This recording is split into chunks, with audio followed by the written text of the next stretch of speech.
Kamu mau bergayaan jadi content creator? FOMO sama teman-teman Gen Z kamu itu? Tapi budget kamu tipis, setipis dompet anak kosan di akhir bulan. Kamu juga sadar kalau kamu bukan Cipung, anak Raffi Ahmad kan? Kamu nggak sanggup beli kamera mahal kan? Kamu cuma sanggup beli HP 2 jutaan kan? Nah, daripada kamu beli HP baru 2 jutaan, ya emang sih spek kamera smartphone zaman sekarang 2 jutaan itu udah ratusan juta kilometer persegi megapiksel tahun cahaya. Tapi percuma kalau sensornya busuk. Percuma juga kalau chipsetnya buluk. Mending kamu beli HP ini aja. Smartphone ini perekamannya udah bisa sampai 8K.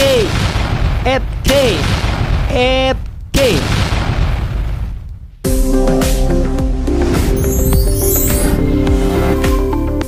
Disclaimer dulu ya, harga 2 jutaan itu adalah harga second HP ini.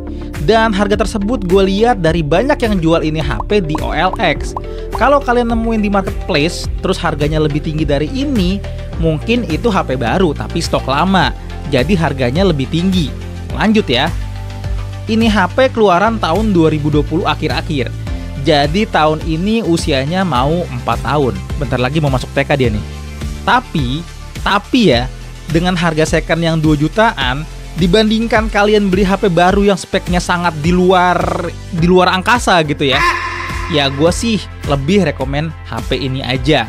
Ini HP untuk kebutuhan content creation, dia masih se-OP itu untuk kelasnya ya di tahun ini. Ingat, untuk kelasnya jangan pernah lu compare sama iPhone 15 Pro Max. Ya sadar diri aja lah bos ya. Kalau ada HP 2 jutaan sebagus iPhone 15 Pro Max, Steve Jobs bisa bangkit lagi dari kubur. Ini HP apa sih sebenarnya? Ya, ini adalah Xiaomi Mi 10T 5G atau Mi 10T 5G yang non-pro ya. Kalau kita lihat, dia punya desain yang elegan dan masih cakep banget di tahun 2024 ini. Bodinya dari aluminium. Kacanya juga udah dilapisin pakai kaca King Kong versi 5. SIM-nya dual nano SIM ya, ini standar. Untuk bagian layar, dia pakai 6,67 inch IPS LCD. Pasti di antara kalian ada yang nanya, hah? Apaan bang? IPS di 2024? iTel yang seri murahnya aja udah AMOLED. Eits, tunggu dulu pak. Ini adalah salah satu HP dengan layar IPS terbaik sampai saat video ini dibuat ya. Kualitasnya gue berani adu dengan AMOLED kelas mid-range. Apalagi ini refresh rate-nya udah 144 Hz. Untuk resolusinya sendiri, dia pakai 1080 x 2400 pixel. Lalu untuk chipsetnya pakai Qualcomm Snapdragon 865 yang support 5G. Ini bukan kelas prosesor yang biasa kalian temuin di HP kelas 2 jutaan ya. RAM-nya 8GB, storage-nya 128GB. Antutunya bisa sampai 700 ribuan. Ya, secara ini pakai chipset flagship pada zamannya. Kemudian untuk konfigurasi kamera, dia mengusung triple kamera. 64 megapiksel di main kamera, ultrawide-nya 13 megapiksel, lensa makronya 5 megapiksel, untuk kamera selfie-nya di 20 megapiksel. Untuk foto di sini udah tersedia fitur HDR sama AI-nya, biar kualitas foto lebih ngangkat. Untuk video juga sudah ada fitur steady video. Untuk kalian yang tremor akut, ini bisa nolong banget nih. Tersedia juga banyak pilihan filter dan efek beautify yang pastinya nggak pernah gue pakai. Tapi kalian mungkin kepake, khususnya buat kalian yang nggak pede sama muka sendiri. Sombong amat. Tersedia juga mode Pro buat kalian yang pengen belajar setting-setting manual ala-ala kamera DSLR atau mirrorless gitu. Of course, ada night mode-nya juga di sini. Ini mode perekaman 1080p 30 fps.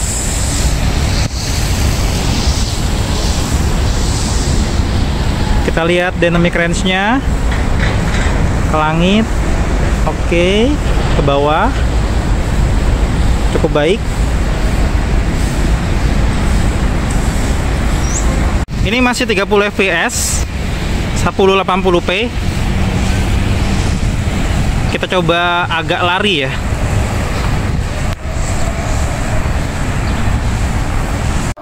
Oke, ini adalah perekaman indoor 1080p 30 fps di studio tanpa lighting tambahan, cuma ada lighting ruangan. Ini stabilisasinya aktif, IIS-nya aktif kalau 30 fps 1080p.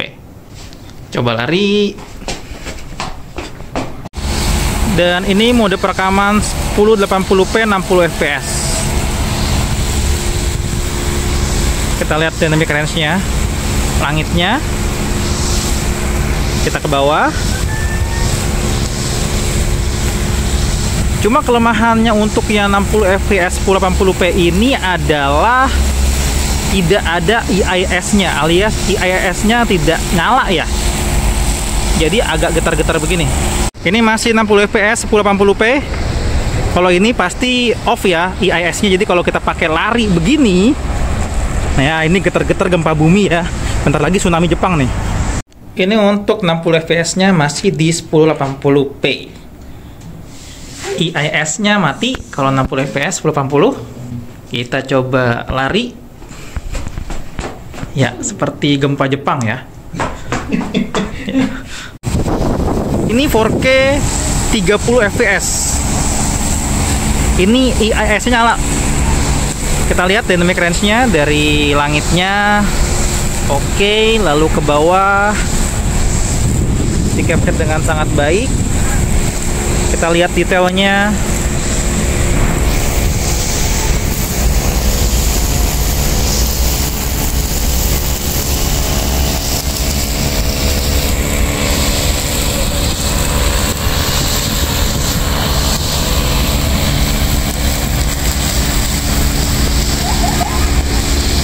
Ini masih 4K 30 fps. Coba kita bawa lari.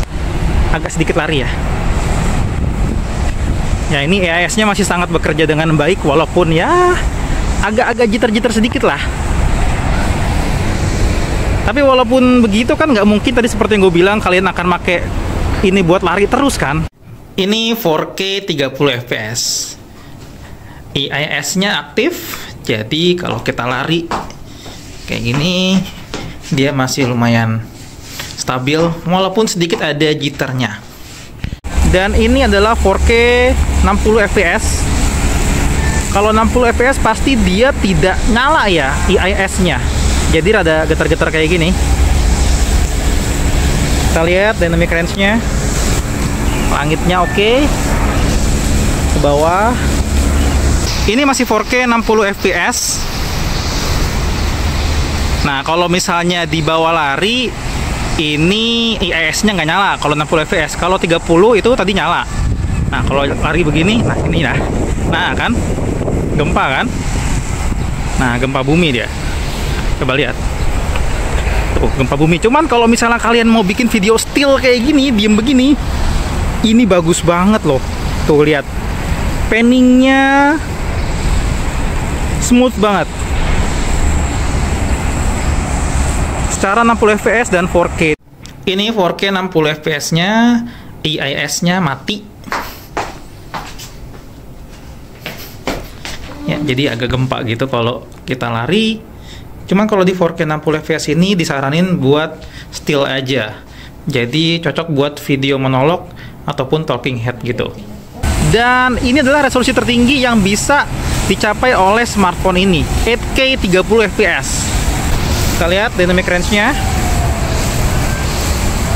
Langitnya oke, lalu ke bawah.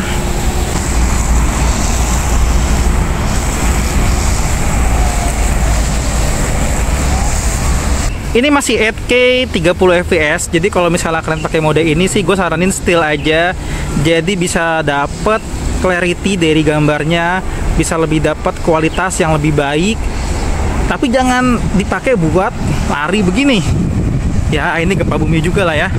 Nah, jadi mending still aja kayak gini. Atau sekedar panning-panning kayak gini kalau tangan kalian nggak tremor ya. Nih di 8K 30 fps. Kita coba lari sedikit dari sini. Ya, untuk 8K ini sebenarnya lebih dapat dari segi clarity-nya. Cuman disaranin jangan dibawa lari, tapi still aja. Buat video monolog bagus nih. Oke, ini penampakan di kamera depan 1080p dan 30 fps. Ini di indoor dan nggak pakai lampu studio nih. Lampu studionya mati. Cuman ada lampu di atas aja. Nah, ini penampilannya kayak gini. Tuh. Nah, sekarang kita coba di outdoor. Dan di sini resolusinya 1080p dan 30 fps sama kayak tadi. Bedain di outdoor. Nih ya, sekarang udah ada di taman. Tuh. Jernih banget kan? Dan sekarang kita coba bawa lari nih, guys. Nih ya.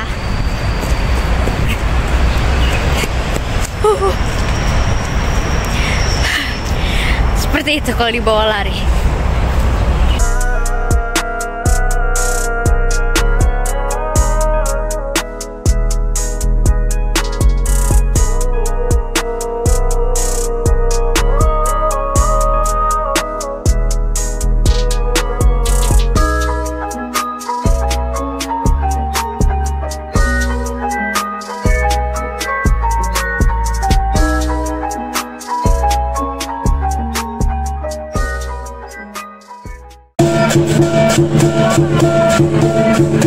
Untuk hasil jepretannya bagus, dynamic range-nya oke.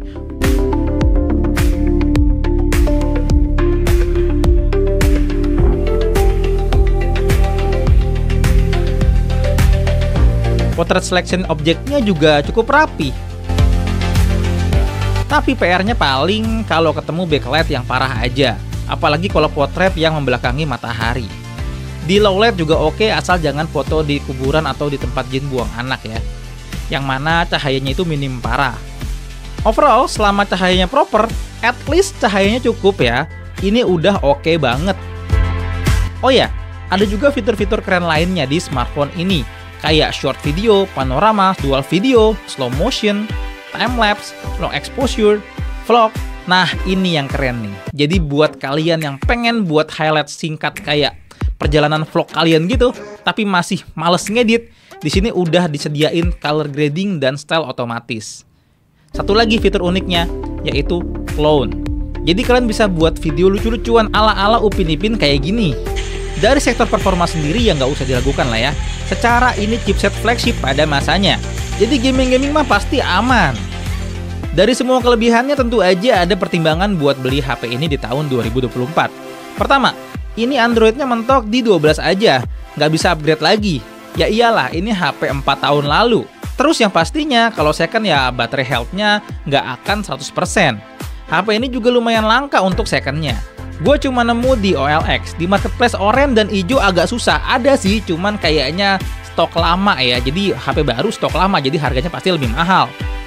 So kesimpulannya, untuk kelas HP second mantan flagship killer, ingat ya, mantan flagship killer bukan flagship ya. Ini masih worth it kalian beli di tahun 2024 buat kebutuhan content creation kalian. Bahkan kalau ini HP kalian beli di 3 jutaan pun masih layak menurut gue. So, menurut kalian gimana? Mending beli HP ini atau jual ginjal terus beli iPhone 15 Pro Max? Komen di bawah ya.